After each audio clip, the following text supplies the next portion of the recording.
ৰাজ্যলৈ যিটো ফিল্ড আছে সেই ফিল্ডত 2022 বৰ্ষ কৰম পৰৱ উদযাপন কৰা হৈছিলে আৰু তেতিয়া তেখেত সেই মানে উদযাপন সমিতিৰ সভাপতি তেখেতে আছিলে কিন্তু তেখেতে কোনো ধৰণৰ হিচাপ নিদিয়াকৈ তেখেতে মনে মনে বহি থাকিল আৰু সেই প্ৰগ্ৰামটোত আমি সুদূৰ ঝাৰখণ্ডৰ পৰা এজন মানে জনপ্ৰিয় শিল্পী আমি মাতিছিলোঁ তেখেতৰ নাম আছিল বিবেক নায়ক আৰু সেই বিবেক নায়কৰ এটা চুক্তিত আহিছিল কিন্তু সেই চুক্তি হৈ যোৱা মতে তেওঁলোকে যেটো পাব লগা আছিল মানে ধন সেই ধনটো নাপালে তাৰে 30,000 টকা যিজন সভাপতি সঞ্জয় মিঞ্জ আছিল তেখেতে আত্মহাত কৰিছে গতিকে আমি সেইটো কাৰণত আজি প্ৰেছ মিটত আহিব লগা হৈছে আৰু ঠিক 2023 বৰ্ষত আকৌ তেখেতে মানে আমি আসলতে অন্য এজন ব্যক্তিক আমি সভাপতি দিছিলোঁ অভ্যৰ্থনা সমিতিৰ কিন্তু তেখেতে বলপূৰ্বকভাৱে তেখেতে সভাপতি হৈ পিছত পুনৰ তেখেতে হয় যেটো মানে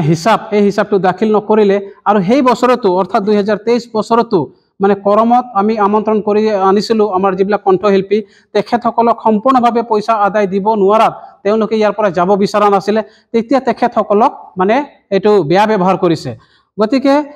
এটা সংগঠনৰ বদনাম হৈ আছে তেখেতে ব্যৱহাৰ কৰিছে বেয়া ব্যৱহাৰ কৰিছে সংগঠনৰ বদনাম হৈছে গতিকে আমি তেখেতক বহুবাৰ ডিস্ট্ৰিক্ট কমিটিৰ যেটো কাৰ্যনিৰ্বাহ সভা হয় সেই সভাবিলাকত তেখেতৰ উপস্থিতি আমি দেখা নাপাওঁ যাৰ কাৰণে আমি জানুৱাৰী মাহৰ 10 তাৰিখে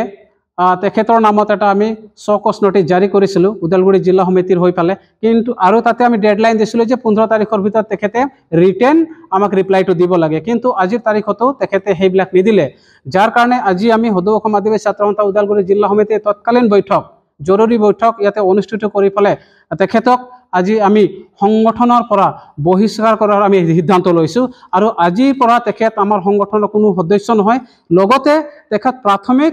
পৰ্যায়ৰ যেটো প্ৰাথমিক পৰ্যায়ৰ পদৰ পৰা আমি পদচ্যুত কৰিছোঁ তেখেতক গতিকে আজিৰ পৰা সঞ্জয় মিঞ্জ আমাৰ সমিতিৰ কোনো সদস্য নহয় কোনো আমাৰ যেটো নেকি তেখেতে উপসভাপতি পদ আছিলে গতিকে উপসভাপতি পদৰ পৰাও তেখেতক আমি বহিষ্কাৰ কৰিছোঁ সংগঠনত আজিৰ পৰা তেখেতৰ কোনো লেনদেন নাই গতিকে আজি স্পষ্ট ভাষাৰে আমি আদিবাসী ৰাইজক অসমবাসীক আৰু চৰকাৰক জনাব বিচাৰিছোঁ যে তেখেত আজিৰ পৰা আমাৰ সংগঠনৰ তেখেত মানে কোনো এটা সদস্য হ'ব নোৱাৰে গতিকে এই মেছেজটো আজি আদিবাসী ৰাইজক দিছোঁ সমগ্ৰ অসমবাসীক দিছোঁ আৰু চৰকাৰে যেটো কৰিছে তেখেতে যে ঠিকাৰ নামত যেটো চৰকাৰৰ পইচা